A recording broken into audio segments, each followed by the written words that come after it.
Yang selamat ke kampung halaman masing-masing dan kembali juga selamat bertugas selepas bercuti nanti. Pagi ini juga pasti ingin kami bawakan lebih kupasan tentang bagaimana penghayatan, pemahaman dan bagaimana boleh dikongsikan keistimewaan pengorbanan ini. Bersama kami di studio ingin kami ucapkan selamat pagi juga Assalamualaikum kepada Profesor Dr. Melati Sumari yang merupakan Profesor Madya Jabatan Psikologi Pendidikan dan Kaunseling Fakulti Pendidikan Universiti Malaya. Terima kasih Prof. Dr. kerana sudi bersama kami pagi ini.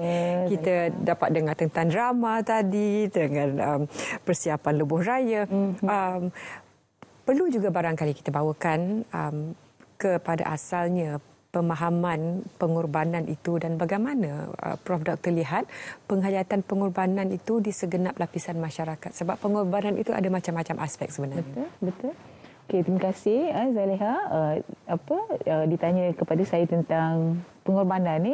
Jadi pengorbanan itu satu perkataan yang sangat luas kalau kita nak terangkan ni. Of course ada satu bahagian tu ialah hubungan manusia dengan Tuhan dia, dan saya kira itu saya tidak akan bahaskanlah sebab itu bagi kepada pakar agama. Tapi kita lihat dalam kehidupan seharian ni, kita dalam masyarakat kolektivis lah. Kita kolektivis, biasanya masyarakat di barat tu dipanggil individualistik sikit lah. Maknanya mereka lebih kepada mengejar keperluan diri. Okey, dalam masyarakat kolektivis macam kita, Malaysia ni, pengorbanan ni selalu dikaitkan kita, kalau masih ingat satu pepatah, biarlah kita bantu orang, biarlah kita menjadi lilin yang membakar orang lain. Betul tak? Jadi tidak ada salahnya, tetapi saya kira amat penting kita sebagai manusia yang berfungsi, kita kena lihat juga pada situasi semasa. Kita dengar banyak orang ada masalah kesihatan mental lah semua kan. Jadi sejauh mana pengorbanan kita dalam hubungan sesama manusia tu perlu kita ada limitasinya, bagaimana kita nak mendefinisikannya. Jadi kalau saya lihat dari perspektif psikologi dan kaunseling, dari sudut kesihatan mental, saya akan kira memang kita sangat digalakkan oleh agama pun untuk berkorban untuk orang lain. Tetapi apa definisi korban kita? Saya bagi contoh yang paling mudah.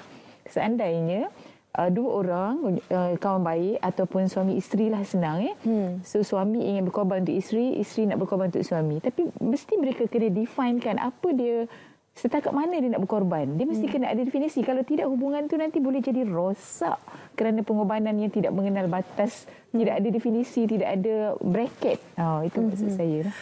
Prof. Doktor, banyak juga yang dikaitkan kalau bercakap tentang korban, tidak dapat tidak dibabitkan juga dengan kompromi ataupun bertolak ansur. Kalau perkataan itu terlalu mudah untuk diucapkan, tapi dalam situasi sebenar, sekiranya salah seorang, katalah kita ambil hubungan rumah tangga, kalau isteri biasanya dapat tawaran kerja yang lebih tinggi, tapi terpaksa membawa keluarga ke satu setting yang lain, itu juga akan menjadi, isteri kata tak apalah, I tak ambil, I berkorban untuk keluarga. Bagaimana boleh barangkali dicapai kompromi itu tanpa merasa macam resentment, tanpa rasa macam saya terlalu banyak berkorban untuk keluarga ini? Okey, sebab Zaleha sebut tentang hubungan suami isteri, saya kira dia lain sikit daripada hubungan kawan ni. Sebab suami isteri ni dah duduk bersama, dia ada satu institusi yang dia nak bina, nak jaga sama.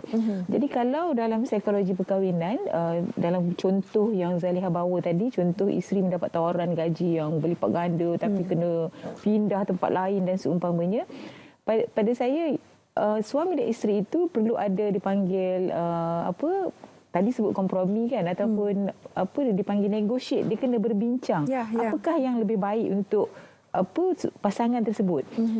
Sebab dalam masyarakat kita ni, kalau isteri tu yang bekerja, kemudian suami tu jadi house husband, dia jadi macam stigma. Okey, tetapi kalau pasangan dia rasa tak ada apa, sebab itu sebab sistem tu berfungsi.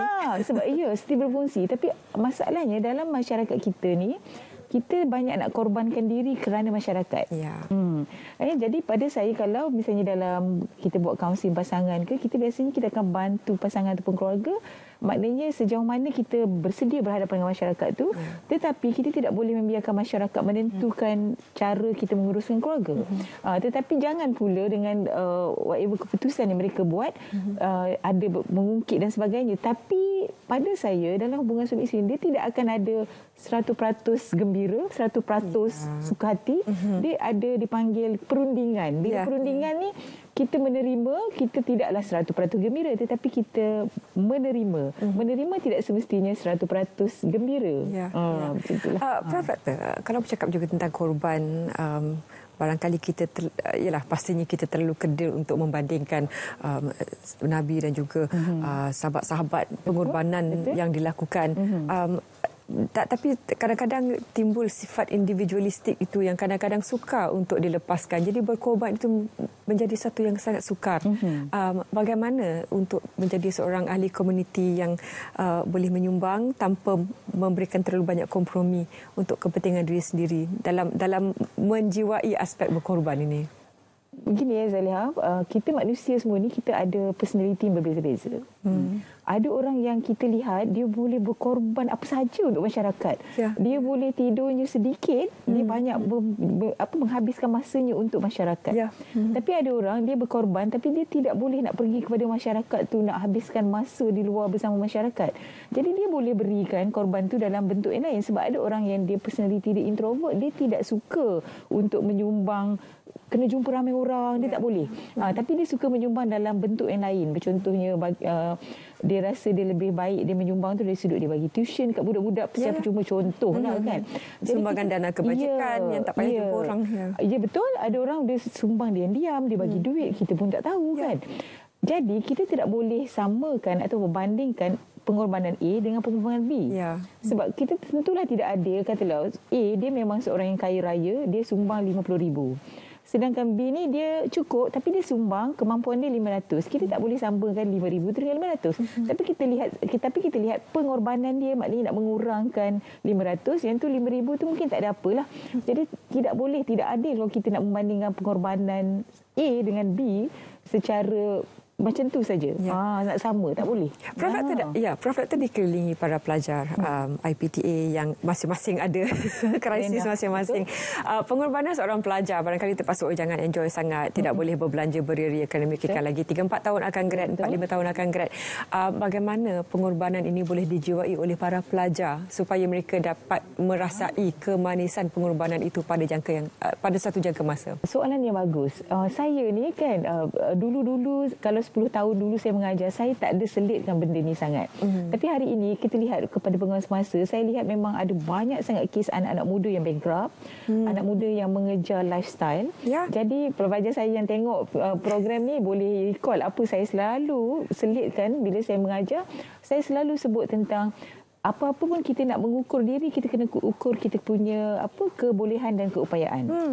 Jadi saya memang cakap dengan mereka, jangan mengorbankan diri kerana nak mengejar pujian orang lain.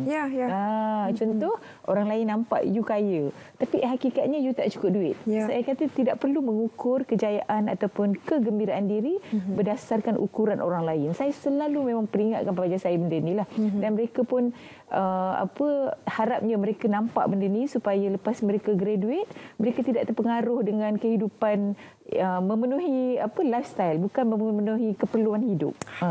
Baik, pesanan yang sangat penting. Terima kasih Prof Dr kerana sudi bersama kami pagi ini, dan juga selamat menyambut Hari Aidiladha, dan juga para pelajar juga semua para pelajar, kita harapkan mendapatkan manfaat dari apa yang telah kami bincangkan sebentar tadi. Kita ingin